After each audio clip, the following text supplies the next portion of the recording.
ये कहानी दो बच्चों की है जो कि पैसिफिक आइलैंड पर फंस जाते हैं और इसी आइलैंड पर रहते रहते इन्हें कई साल गुजर जाते हैं। और जब ये दोनों जवान होते हैं तो इनके शरीर में फिजिकल चेंजेस आने लगते हैं, जिससे कि ये दोनों एक दूसरे की तरफ अट्रैक्ट होने लगते हैं। अब ये दोनों इस आइलैंड पर क्या करेंगे और ये इस आइलैंड पर किस तरह से फंसे, ये जानने के लिए वीडियो के लास्ट तक बने रहना।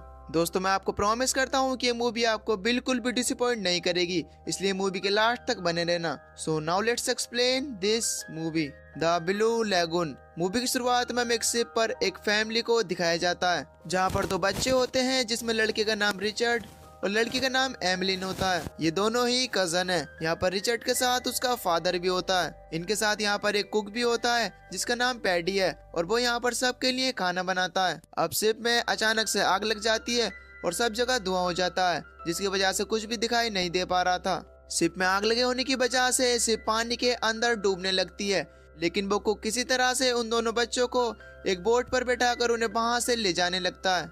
इनको उस बोट पर पूरी रात गुजर जाती है और अब अगली सुबह होती है। अब एमलिन देखती है कि वो एक आइलैंड के पास पहुंच चुके हैं, इसलिए वो जल्दी से पैडी को जगाती है। पैडी जब उस आइलैंड को देखता है तो वो काफी ज्यादा खुश होता है और वो अपनी नाव को उस आइलैंड तक ले जाने लगता है। और अब जब वो लोग इस आइलैंड पर पहुंचते हैं तो इन्हें पता चलता है कि इस आइलैंड पर हर वो चीज मौजूद है जो कि जीवन जीने के लिए चाहिए होती है, जैसे कि पीने के लिए पानी और खाने के लिए भरपूर मात्रा में खाना। ये लोग इस आइलैंड पर आकर बहुत ज्यादा खुश होते हैं क्योंकि यहाँ पर उन्हें हर चीज मिल पा रही थी जिनकी उनको जरूरत थी। यहाँ पर पैडी को कई सारी शराब की बोतलें भी मिलती हैं, जिसकी वजह से वो बहुत ज्यादा खुश होता है। रिचर्ड जब आगे की ओर जाता है तो उसे एक इंसानी खोपड़ी मिलती है जिसे वो पैडी को लाकर देता है, जिसे देखकर पैडी समझ जाता है यहाँ पर उनके अलावा कोई और भी आया है, इसलिए वो बच्चों को यहाँ से लेकर यहाँ से चला जाता है। खैर, अब रात होती है और पैडी एक जगह बैठकर शराब पी रहा होता है। तभी उसे पास ही से कुछ आवाजें आती हैं और पैडी जब उठकर वहां पर पास जाकर देखता है तो वो देखता है कि एक पत्थर पर एक मांस का टुकड़ा पड़ा हुआ है, जिस पर से काफी ज्यादा खून निकल रहा था, यानी कि यहाँ पर किसी ने किसी की बलि दी है। ये देखकर पैडी काफी ज्यादा डर जाता है और जल्दी से भागकर बच्चों के पास आ जाता है। वो बच्चों के पास आकर बच्चों को समझाने लगता है कि वो आइलैंड की उस जगह पर न जाएं। लेकिन पैडी एक बात को सोचकर अभी भी बहुत ज्यादा परेशान था कि आइलैंड की दूसरी तरफ क्या हुआ होगा। अब ये तीनों यहाँ पर बहुत ज्यादा मस्ती करने लगते हैं, लेकिन पैडी ने काफी ज्यादा शराब पी थी, इसलिए वो जल्द ही सो जाता है। खैर, अब अगली सुबह होती है। तभी पैडी देखता है कि उसकी शराब की कैन पानी में तैर रही है, जिसे पकड़ने के लिए वो पानी के अंदर चला जाता है, लेकिन नशे में होने की वजह से उसे अपने आप पर कंट्रोल नहीं हो पाता और वो पानी में डूबकर वहीं पर मर जाता है। और अब सुबह होने पर जब बच्चे उठते हैं तो वो देखते हैं कि पैडी यहाँ पर नहीं है, तो वो उस आइलैंड की तलाश करने लगते हैं और तभी उन्हें पता चलता है कि पैडी आइलैंड की दूसरी तरफ है, इसलिए वो बोट में बैठकर आइलैंड की दूसरी तरफ जाने लगते हैं। और अब जब वो पैडी के पास जाकर देखते हैं तो वो देखते हैं कि पैडी मर चुका है। ये देखकर वो बच्चे बहुत बुरी तरीके से डर चुके थे और उन बच्चों के लिए एक बात ये भी थी कि सिर्फ पैडी था जो उनका ख्याल रखा करता था और अब उनका ध्यान रखने के लिए यहाँ पर कोई भी नहीं है। और अब रात होती है और ये बच्चे एक जगह बैठे होते हैं। तब एमलिन रिचर्ड से कहती है कि मुझे यहाँ पर नहीं रहना है, तुम मुझे यहाँ से लेकर चलो। अब रिचर्ड एमलिन को लेकर एक दूसरे आइलैंड पर जाने लगता है। वहां पर पहुंचकर ये दोनों अपने लिए एक घर बनाते हैं और एक आइलैंड पर किस तरह से सरवाइव किया जाता है ये इन दोनों को अच्छी तरीके से आता था, क्योंकि पैडी ने मरने से पहले इन दोनों को ये सब चीजें सिखा दी थी। खैर, अब कई साल गुजर जाते हैं और ये दोनों यहाँ पर अच्छी तरीके से रहना सीख गए थे और अब ये दोनों भी जवान हो चुके थे, इसलिए इनके शरीर में अब फिजिकल चेंजेस आने लगते हैं और ये दोनों एक दूसरे को नोटिस करने लगते हैं और इन दोनों को एक दूसरे के लिए फीलिंग आने लगी थी। लेकिन ये दोनों उस फीलिंग से अनजान थे, क्योंकि इन दोनों को नहीं पता था कि ये फीलिंग्स क्या होती हैं, क्योंकि ना ही तो इनकी कोई एजुकेशन हुई है जिससे कि इन दोनों को इन बारे में पता चल सके और ना ही इन दोनों को कोई बताने वाला था। खैर, अब एक दिन जब एमलिन नहा रही होती है तो उसकी बॉडी में से ब्लड आने लगता है, जिसे देखकर एमलिन बुरी तरीके से डर जाती है और वो रिचर्ड को आवाज लगाने लगती है। लेकिन बाद में उसे पता चलता है कि ये ब्लड उसी की बॉडी से आ रहा है, यानी कि वो उसका फर्स्ट पीरियड था। अब रिचर्ड एमलिन के पास आ जाता है और वो उसे चिल्लाने की वजह पूछता है। तब एमलिन रिचर्ड से कहती है कि कुछ नहीं हुआ है और वो उसे यहाँ से जाने के लिए कहती है, लेकिन पानी में काफी ज्यादा ब्लड देखे होने की वजह से रिचर्ड एमलिन से पूछने लगता है कि उसके साथ क्या हुआ है और उसे लगता है कि शायद एमलिन को कोई चोट लगी है और वो उससे उसकी चोट को देखने के लिए कहता है। लेकिन एमिली उसे इस बारे में बताना नहीं चाहती थी।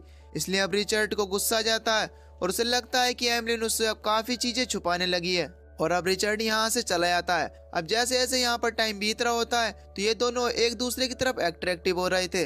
अब एक दिन एमिली को ड्रम बजने की आवाज आती है और जब वो वहां पर जाकर देखती है तो उसे पता चलता है कि आवाज दूसरी तरफ से आ रही है। इसलिए एमिली वहां पर जाकर देखने लगती है। एमिली वहां पर देखती है कि वहां पर एक बहुत ही बड़ी मूर्ति है और उस मूर्ति में से खून निकल रहा है।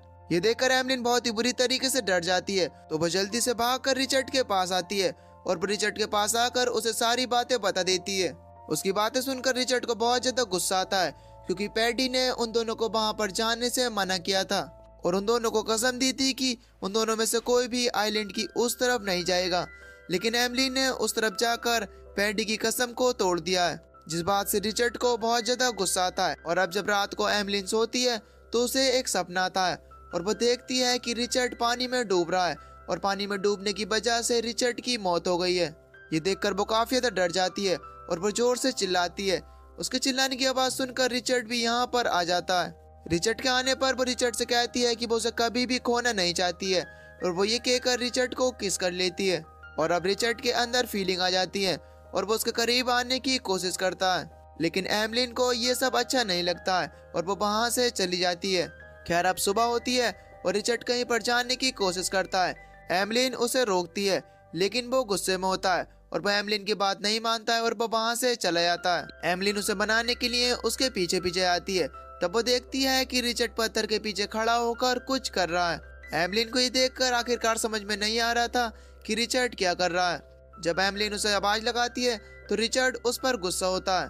खैर अब इसके बाद रिचर्ड को एक सीप आता हुआ दिखाई देता है, इसलिए वो जल्दी से भागकर एक पहाड़ी की तरफ जाता है, जहाँ पर उसने कुछ लकड़ियां इकट्ठा कर रखी हुई थी, जिसमें वो आग लगाकर उन्हें सिग्नल दे सके।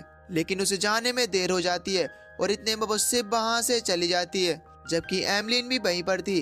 वो चाहती तो वो उसमें आग लगाकर उन्हें सिग्नल दे सकती थी, लेकिन एमिली ऐसा नहीं करती है, क्योंकि एमिली को यहाँ पर रहना अब अच्छा लगने लगा था। इस बात पर रिचर्ड एमिली पे बहुत ज्यादा गुस्सा होता है और वो अपने लिए एक नाव बनाता है और वो उस नाव में अकेले बैठकर वहां से जाने लगता है। लेकिन उसकी नाव कुछ ही दूरी पर पानी में डूब जाती है और ये देखकर एमिली उस पर बहुत ज्यादा हंसती है। अब रिचर्ड वापस आ जाता है। रिचर्ड को वापस आते हुए देखकर एमिली उसकी मजाक बनाने लगती है और वो उससे कहने लगती है कि मुझे पता है कि तुम उस दिन पत्थर के पीछे क्या कर रहे थे। जिस पर रिचर्ड उस पर गुस्सा करता है और वो कहता है कि क्या तुम मुझे छुप कर देखती हो। तब एमिली उससे कहती है कि जब मैं बिना कपड़ों में होती हूँ तो तुम भी मुझे छुप कर देखा करते हो और इस बात को मैं बहुत ही अच्छी तरीके से जानती हूँ। अब इस बात से रिचर्ड को और भी ज्यादा गुस्सा आता है और वो झोपड़ी के अंदर जाता है और वो वहाँ पर पहुंचकर एमिली का सारा सामान निकाल कर बाहर फेंकने लगता है और वो उससे कहता है कि झोपड़ी मैंने बनाई है और मैं तुम्हारे साथ नहीं रह सकता और इसलिए अब एमिली को बाहर ही रहना पड़ता है। जब बरसात आती है तो एमिली एक छोटी सी गुफा में छिप जाती है और इसके बाद हम देखते हैं कि एमिली कुछ फूलों को एक मूर्ति के पास ले जाती है। इसका मतलब यह है कि एमिली उस मूर्ति को अपना गॉड मानने लगी थी और अब जब वो फूल रखकर अपनी गुफा की तरफ आ रही होती है तो तभी उसका पैर एक जहरीली मछली के ऊपर रख जाता है, जिसकी वजह से वो जख्मी हो जाती है।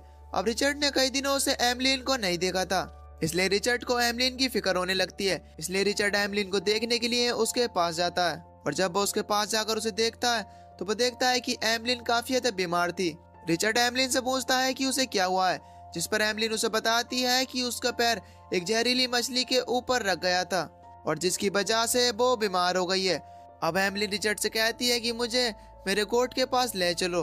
अब रिचर्ड एमिली को उठाकर उसके गोट के पास उसे ले जाने लगता है और उनसे प्रे करने लगता है कि वो एमिली को जल्द से जल्द ठीक कर दें। अब कुछ देर बाद एमिली पूरी तरीके से ठीक हो जाती है, इसलिए रिचर्ड एमिली को अपने साथ ले आता है और अब दोबारा से ये दोनों एक साथ रहने लगते हैं। एक दिन रिचर्ड और एमिली एक साथ बैठे होते हैं तो ये आपस में बातें कर रहे होते हैं और बातों ही बातों में ये दोनों एक दूसरे के करीब आ जाते हैं और इन दोनों के बीच फिजिकल रिलेशन हो जाता है और इन दोनों ने उस फीलिंग को पहली बार समझा था जो फीलिंग इनके अंदर बहुत ही पहले से आ रही थी और ये इस चीज को दिन में कई बार एंजॉय करने लगे थे, क्योंकि इस चीज में इन दोनों को काफी ज्यादा मजा आ रहा था और इसी तरह से इन दोनों को इस आइलैंड पर काफी ज्यादा समय बीत जाता है। अब एक दिन एमिली रिचर्ड को बताती है कि मेरी तबीयत खराब हो रही है और मुझे ऐसा लगता है कि जैसे मेरे पेट में कुछ है और अब वो रिचर्ड का हाथ अपने पेट पर रखती है और उसके पेट में हलचल होने लगती है। ये देखकर रिचर्ड उससे कहता है कि तुम्हारा पेट खुद से ही क्यों हिल रहा है। दरअसल अब एमलिन प्रेग्नेंट हो चुकी थी और इस बात से ये दोनों ही अनजान थे। खैर अब एक दिन रिचर्ड उस आइलैंड के दूसरी तरफ जाता है और वो देखता है कि कुछ आदिवासी लोग एक आदमी की बलि चढ़ा रहे थे। ये देखकर वो काफी ज्यादा डर जाता है और वो जल्दी से भागकर एमलिन के पास आता है, लेकिन एमलिन के पेट में दर्द होने की वजह से वो काफी ज्यादा चिल्ला रही थी और रिचर्ड उसके पास आकर उसे दिलासा देता है। दरअसल एमलिन की डिलीवरी का वक्त आ गया था और वो यहाँ पर एक बच्चे को जन्म देती है। उस बच्चे को देखकर ये दोनों काफी ज्यादा खुश होते हैं और वो उसे अपने झोपड़ी में ले आते हैं। कुछ देर के बाद वो बच्चा रोने लगता है। इन्हें लगता है कि ये बच्चा काफी ज्यादा भूखा है, इसलिए वो उसे खाना और पानी खिलाने लगते हैं। लेकिन इन दोनों को ये पता नहीं था कि इस बच्चे को इन सब चीजों की नहीं बल्कि माँ के दूध की जरूरत है। अब बच्चे को रोते हुए देखकर एमलिन उसे सीने से लगा लेती है, जिससे कि वो अपना खाना खुद से ही लेने लगता है।